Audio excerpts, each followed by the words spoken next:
രാഷ്ട്രീയ പാപ്പരത്തിന്റെ കരിവേപ്പില. നിലമ്പൂരിൽ PV അൻവറിന് കാര്യങ്ങൾ തകിടം മറിഞ്ഞത് വളരെ പെട്ടെന്നാണ്. ഏറെ പ്രത്യാഘാതങ്ങൾ ഉണ്ടാക്കുമെന്ന് വിളിച്ചു പറഞ്ഞുകൊണ്ട് കോൺഗ്രസിനെ പ്രതിസന്ധിയിലാക്കാൻ ഇറങ്ങിപ്പുറപ്പെട്ട അൻവറിന്റെ പകിടകളിയിൽ പക്ഷേ UDFന്റെയും കോൺഗ്രസിന്റെയും നിലപാടുകൾ ഒറ്റക്കെട്ടായി. LDFനെതിരെ യുദ്ധം പ്രഖ്യാപിച്ച് രാജിവെച്ച് പുറത്തു വന്നതിന് പിന്നാലെ പ്രതിപക്ഷ പാർട്ടിയായ കോൺഗ്രസിലേക്ക് UDFന്റെ തോളിലേക്കും ചായാൻ അൻവർ ശ്രമം നടത്തി. താൻ UDFന്റെ രക്ഷകനാണ് എന്നൊക്കെയുള്ള ധാരണകൾ പരത്തി പാത്തും പതുങ്ങിയും കോൺഗ്രസിന്റെ കളത്തിൽ കാലുകുത്താൻ കിണഞ്ഞ് പരിശ്രമിക്കുന്നതിനിടയിൽ അൻവറിസം എന്ന കുതന്ത്രങ്ങൾ പയറ്റാനുള്ള ശ്രമവും തുടങ്ങി. അവിടെ അൻവറിന് പിഴയ്ക്കുകയായി. താൻ രാഷ്ട്രീയ ബുദ്ധിരാക്ഷസനെന്ന് സ്വയം നടിച്ചുകൊണ്ട് അത് മറ്റുള്ളവരെ വിശ്വസിപ്പിക്കാനുള്ള തീവ്ര ശ്രമത്തിനിടയിൽ കുതന്ത്രങ്ങളുടെ അൻവറിസം UDF നേതൃത്വം, പ്രത്യേകിച്ചും പ്രതിപക്ഷ നേതാവ് VD സതീശൻ വളരെ പെട്ടെന്ന് തന്നെ തിരിച്ചറിഞ്ഞു എന്നതാണ് അൻവറിനെ ആകെ അടിതെറ്റിച്ചത്. ജൂൺ 19 ഉപതെരഞ്ഞെടുപ്പ് പ്രഖ്യാപിച്ചതോടെ അൻവർ നെക്കക്കള്ളിയില്ലാതെ അവസ്ഥയിലായി.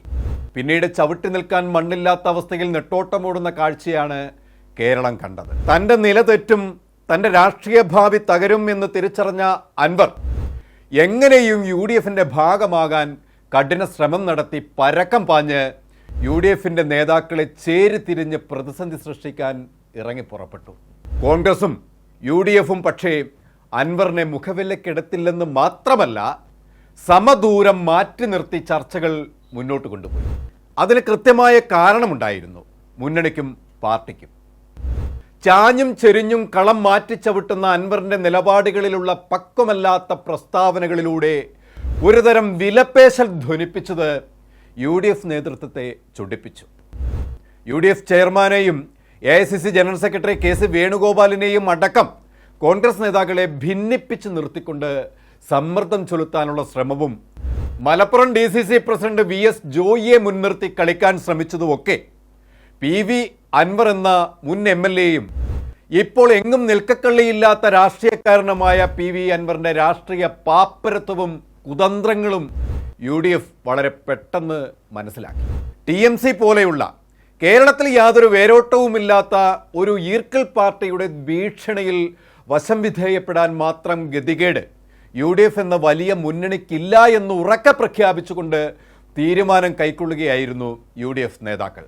അൻവറിന്റെ ഭീഷണികളെ തെല്ലും വില കൽപ്പിക്കാതെ നിലമ്പൂർ ഉപതെരഞ്ഞെടുപ്പിൽ ആര്യാടൻ ഷൗക്കത്തിനെ UDF സ്ഥാനാർത്ഥിയായി പ്രഖ്യാപിച്ചു. അതോടെ ഹാലിളകി തുള്ളൽപ്പനി ബാധിച്ച പോലെയായി അൻവറിന്. താൻ ഒറ്റയ്ക്ക് സ്വതന്ത്രനായി മത്സരിക്കുന്നു, തൃണമൂൽ കോൺഗ്രസിന്റെ സ്ഥാനാർത്ഥിയായി താൻ മത്സരിക്കുമെന്നുമൊക്കെയുള്ള ഭീഷണി മുഴക്കുമ്പോഴും UDFനോട് താണ് കേണ് അപേക്ഷിക്കുന്ന ഒരു അൻവറിനെയും കേരളം കണ്ടു. പിന്നീട് നടത്തിയ വാർത്താ സമ്മേളനത്തിൽ പരാജയപ്പെട്ട ഒരു രാഷ്ട്രീയക്കാരൻ്റെ ഗദ്ഗതത്തോടെ തൊണ്ടയിടറി പതറിപ്പറഞ്ഞ വാക്കുകളിൽ പഴയ ശൗര്യമൊന്നും കാണാനുണ്ടായിരുന്നില്ല. പിന്നീട് VD സതീശനെ ഉന്നം വെച്ച് അദ്ദേഹം തൊടുത്തുവിട്ട ആരോപണങ്ങൾ എങ്ങും എത്താതെയുമായി. ഇനി എന്ത് എന്ന ചോദ്യമാണ് അൻവറിൻ്റെ മുന്നിലുള്ളത്. തൻ്റെ ബുദ്ധിശൂന്യത കൊണ്ട് മാത്രം തകർന്നു പോയ തൻ്റെ രാഷ്ട്രീയ ഭാവിയെക്കുറിച്ച് സ്വയം വ്യാകുലപ്പെട്ട് അൻവർ ഇനിയൊരു രാഷ്ട്രീയ വനവാസത്തിന് തയ്യാറാവുകയാണോ എന്നും സംശയിക്കേണ്ടിയിരിക്കുന്നു. ഇല്ലത്തൊന്ന് പുറപ്പെടുകയും ചെയ്തു. അൻവർ അമ്മാത്ത് എത്താതെ ത്രിശങ്കുവിലായ അവസ്ഥയിലുമാണ്. ഇയാളെപ്പോലെയുള്ള ഒരാളെ മുന്നണിയിൽ എടുത്താൽ നാളെ ഇയാൾ മുന്നണിയിലും പാർട്ടിയിലും ഉണ്ടാക്കാൻ പോകുന്ന പ്രതിസന്ധി വളരെ വ്യക്തമായി VD സതീശൻ മനസ്സിലാക്കിയതുകൊണ്ട് UDFന്റെയും കോൺഗ്രസിന്റെയും ശിഥിലീകരണത്തിന് പാർട്ടിയെയും മുന്നണിയെയും അൻവറിന് പണയം വെക്കില്ലെന്ന് ഉറപ്പിച്ചതുകൊണ്ടുമാണ് പ്രതിപക്ഷ നേതാവ് ശക്തമായ തീരുമാനം പ്രഖ്യാപിച്ചത്.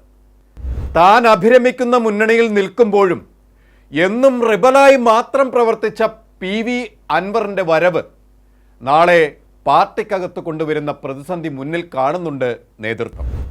നിലമ്പൂർ ഉപതെരഞ്ഞെടുപ്പല്ല അൻവർ ലക്ഷ്യം വെക്കുന്നത് എന്നും വരുന്ന തദ്ദേശ തിരഞ്ഞെടുപ്പും അസംബ്ലി തിരഞ്ഞെടുപ്പുമാണ് അൻവറിന്റെ ലക്ഷ്യമെന്നും അതിൽ അൻവർ തൃണമൂൽ കോൺഗ്രസിന് വേണ്ടി മുന്നോട്ട് വെച്ച് വിലപേശുന്ന സാഹചര്യങ്ങൾ വരുമെന്നും മുൻകൂട്ടി കണ്ട VD സതീശന്റെ രാഷ്ട്രീയ നിരീക്ഷണമാണ് സതീശനെ കൊണ്ട് അൻവറിന്റെ കാര്യത്തിൽ ഇത്രയും ശക്തവും തൻ്റെടവുമായ തീരുമാനത്തിലേക്ക് എത്തിച്ചത്. അതേസമയം ഇന്ന് LDFന്റെ സ്ഥാനാർത്ഥിയായി സ്വരാജിനെ പ്രഖ്യാപിച്ചു.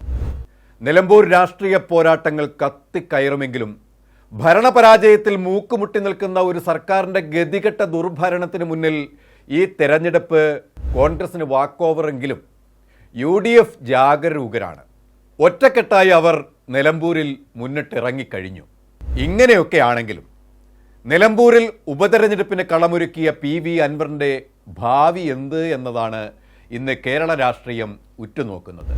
തൻ്റെ രാഷ്ട്രീയ ജീവിതത്തിൽ എന്നും റിബലായി നിലകൊണ്ടിട്ടുള്ള അൻവർ ആദ്യം പിണറായി വിജയനോട് പരാജയപ്പെട്ടു. ഇപ്പോൾ VD സതീശന് മുന്നിലും മുട്ടുകുത്തി വെറും കരിവേപ്പില ആയിരിക്കുകയാണ്. കൂടുതൽ വാർത്തകൾക്കും വിശേഷങ്ങൾക്കും ഞങ്ങളുടെ channel like, share and subscribe ചെയ്യുക. കൂടാതെ സബ്സ്ക്രൈബ് ബട്ടണിലെ ബെൽ ഐക്കൺ എനേബിൾ ചെയ്യാനും മറക്കരുത്.